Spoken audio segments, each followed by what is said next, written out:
Jesse, the Indigenous Screen Office is all about Indigenous voices, telling Indigenous stories on the screen. How does a movie like Prey fare when it comes to Indigenous representation?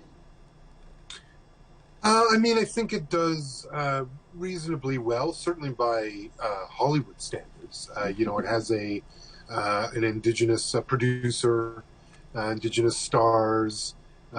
Clearly, if the film took great pains to try to get it as right as you can in a story about a space alien coming to Earth to hunt.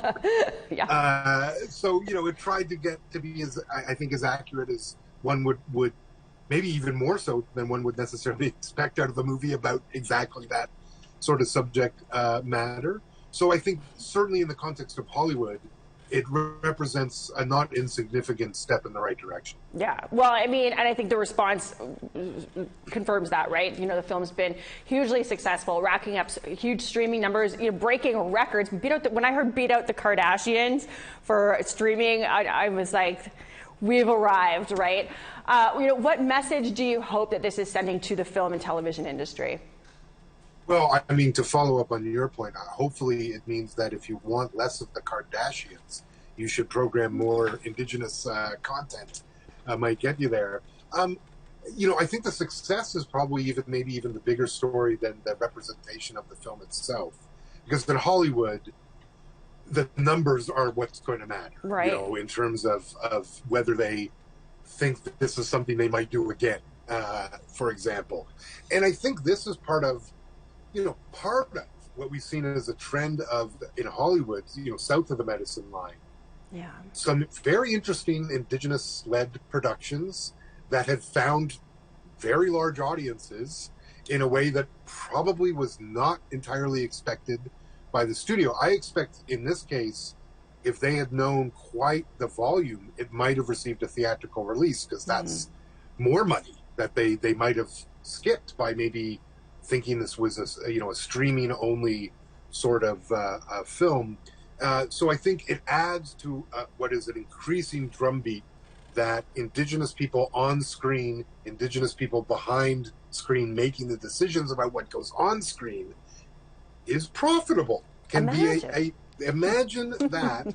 So I think that's a really big boon. I mean, what the one note of caution I would maybe say is that Predator is a franchise. It's one of a series, and so part of the learnings that they may take, at least in terms of the Predator franchise, is, well, why don't we set another film, I don't know, in say feudal Japan or ancient Egypt? Like I think this is it in terms of the Predator franchise in our communities, but I think it breaks down some of the beliefs that making these sorts of shows wouldn't financially be viable. I think those days are very close to being in the rearview mirror, and I think that opens up a lot of opportunity.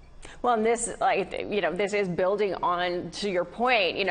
Reservation Dogs, Rutherford Falls. There's lessons in all of these, in addition to Prey. And so, let's hope that the television and film industry is paying attention and is ready to invest in more projects. Is that what you think the takeaway is from all of this? For sure. I mean, I think it will happen even just because a success like Prey and all the shows you mentioned, Rutherford Falls, Reservation Dogs, means the talent involved will likely get to do something else. Like, that's also what that success means. So it means even if it's just those folks, they're going to get to go on and do more. But I think there's other doors that open. And, listen, the Toronto International Film Festival is just a few weeks away. Mm-hmm. The Indigenous presence there, I think, is the greatest ever that we've seen. And that's including the folks from north of the Medicine Line. Our content, creators, our storytellers are starting to break through as well. So I think you're seeing, and of course they also have, at TIFF anyway, shows from Australia and New Zealand. Like, our folks all over the globe are getting in the position to actually tell these stories. And what everyone is learning, but we always knew, was that those stories have appeal far beyond just our communities. And in fact, a lot of folks are yearning for these stories. So I think I think all of it is pointing in a great direction. And sitting here just thinking about when I got in this business in the mid-90s, it was nothing like this. Right. And I think that just shows what is possible and also gives us an indication of just how far we can continue to go.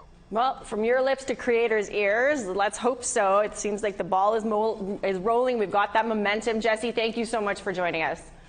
Thank you so much for having me, Miigwech.